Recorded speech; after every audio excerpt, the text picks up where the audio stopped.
Hello friends, नमस्कार, प्रणाम। RS coaching centre में आप लोग का स्वागत है। आज क्लास 10 सब्जेक्ट फिजिक्स का इम्पोर्टेंट टॉपिक लाए हैं जो कि परीक्षा की दृष्टि से बहुत बहुत इम्पोर्टेंट है। ठीक है, इसको पढ़ने के बाद आप लोग को एकदम 4 नंबर, 5 नंबर, 10 नंबर कंप्लीट होगा। ठीक है, और एकदम आसान तरीका से और आसान भाषा में आप लोग को फिजिक्स सिखा देंगे। ठीक है, चलिए देखते हैं कि क्वेश्चन क्या है और समझेंगे कि क्या क्या कैसे प्रक्रिया होता है। ठीक है, तो चलिए देखते हैं। ठीक है, अब देखिए यहाँ पर हमारा क्वेश्चन नंबर पहला क्या है कि प्रकाश के गमन पथ के आधार पर प्रकाश के गमन पथ के आधार पर पदार्थ कितने प्रकार के होते हैं। पदार्थ कितने प्रकार के होते हैं, तो यहाँ पर देखिए क्या दिया है, प्रकाश के गमन पथ के आधार पर पदार्थ कितने प्रकार के होते हैं। तो प्रकाश के गमन पथ के आधार पर पदार्थ 3 प्रकार के होते हैं। कौन कौन 3 प्रकार होता है, तो पहला अगर हम बात करें तो पारदर्शी पदार्थ हो जाएगा।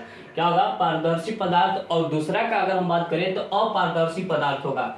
और उसके बाद तीसरा का बात करें तो परभाषी पदार्थ होगा। तीसरा का अगर हम बात करें तो क्या होगा, परभाषी पदार्थ होगा। ठीक है, पहला हो गया पारदर्शी पदार्थ, दूसरा का क्या हो गया, अपारदर्शी पदार्थ, और तीसरा क्या हो गया, परभाषी पदार्थ हो गया। ठीक है, अब इसके बाद अब पारदर्शी पदार्थ क्या होता है, अपारदर्शी पदार्थ क्या होता है, परभाषी पदार्थ क्या होता है, इसके बारे में समझेंगे, एकदम सरल तरीका से समझेंगे। ठीक है, तो देखिए यहाँ पर दिया क्या है, पारदर्शी पदार्थ क्या है। पारदर्शी पदार्थ किसे कहते हैं, तो वैसा पदार्थ जिनसे प्रकाश की किरणें पूर्णतः पार कर जाती है। वैसा पदार्थ जिनसे प्रकाश की किरणें पूर्णतः पार कर जाती है, उसी को हम क्या बोलते हैं, पारदर्शी पदार्थ कहते हैं। जैसे कहने का मतलब कि अगर हम हवा में लाइट मार रहे हैं तो वो हवा को एकदम चीरते हुए पार कर जा रही है, तो हवा क्या हो गया, पारदर्शी पदार्थ हो गया। पानी का अगर हम बात करें तो पानी में भी क्या होती है, प्रकाश प्रवेश कर जाती है, उसको भी हम क्या बोलेंगे, पारदर्शी पदार्थ बोलेंगे। ठीक है, कांच का अगर हम बात करें तो कांच भी हमारा क्या है, पारदर्शी पदार्थ है। शीशा,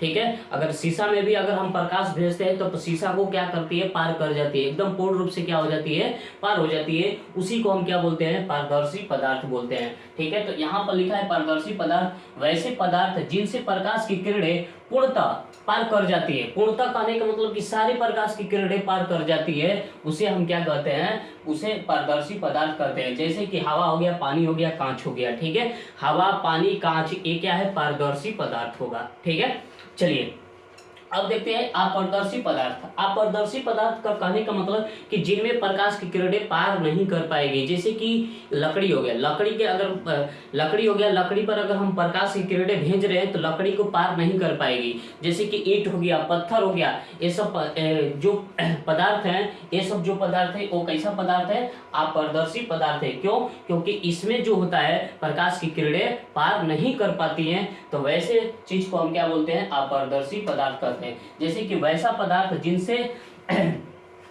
पदार्थ जिनमें से प्रकाश की किरणें पार नहीं कर पाती है, उसे हम क्या कहते हैं, पारदर्शी पदार्थ कहते हैं। जैसे पत्थर हो गया, ईंट हो गया, लकड़ी हो गया, टेबल, दीवार आदि हो गया। ठीक है, अगर हमारे घर के कमरा है, हमारे घर का कमरा है, अगर उस पर दीवार पर अगर हम लाइट मारे, प्रकाश की किरणें भेजे, लाइट मारे, तो वो दीवार को पार करके उस पार नहीं चल जाएगी। ठीक है, तो वैसे चीज को हम क्या बोलते हैं, अपारदर्शी पदार्थ बोलते हैं। उससे वैसे चीज को हम क्या बोलेंगे, अपारदर्शी पदार्थ कहते हैं। ठीक है, आशा करते हैं कि 2 क्वेश्चन आप लोग को समझ में आ गया। तीसरा का क्वेश्चन क्या है, परभाषी पदार्थ। परभाषी मतलब क्या होता है कि अंशतः थोड़ा थोड़ा प्रकाश की किरणें पार कर जाए, तो उसी चीज को हम क्या बोलते हैं, पारदर्शी पदार्थ कहते हैं। तो यहाँ पर डिफिनेशन क्या है, वैसा पदार्थ जिनसे प्रकाश की किरणें अंशतः पार कर जाती है, अंशतः मतलब थोड़ा थोड़ा पार कर जाती है, उसे हम क्या कहते हैं, उसे हम क्या कहते हैं, परभाषी पदार्थ कहते हैं। उसे हम क्या कहेंगे, परभाषी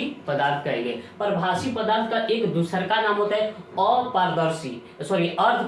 क्या होता है, अर्ध पारदर्शी। अर्ध मतलब कि थोड़ा थोड़ा। ठीक है, इसका अगर हम बात करें तो ये होता है अर्ध, एक होता है क्या चीज, अर्ध पारदर्शी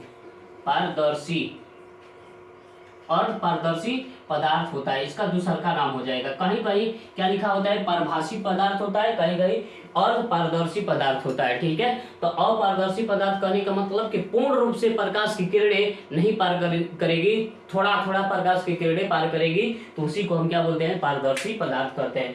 जैसे कहने का मतलब क्या होगा, घिसा हुआ कांच, अगर कांच को अगर घिस देते हैं, अगर उस पर टार्च मारेंगे, उस पर प्रकाश की किरणें भेजेंगे, तो वो थोड़ा थोड़ा क्या होगी, पार कर जाएगी और सारी प्रकाश की किरणें लौट आएगी। ठीक है, तो घिसा हुआ कांच हो जाएगा। चर्म रोग हो गया, जिसको चर्म रोग होता है, तो उसको अगर उसमें प्रकाश की किरणें का अगर हम बात करें तो वो पूर्ण रूप से नहीं पार कर पाएगी। ठीक है, तेल में डूबा हुआ कागज, तेल में डुबाकर कागज को अगर प्रकाश की किरणों को मारेंगे तो थोड़ा थोड़ा पार करेगा, और अन्यथा और प्रकाश की किरणें क्या हो जाएगी, लौट आएगी। तो वही है हमारा क्या चीज, पारभासी पदार्थ क्या होता है, तो वैसा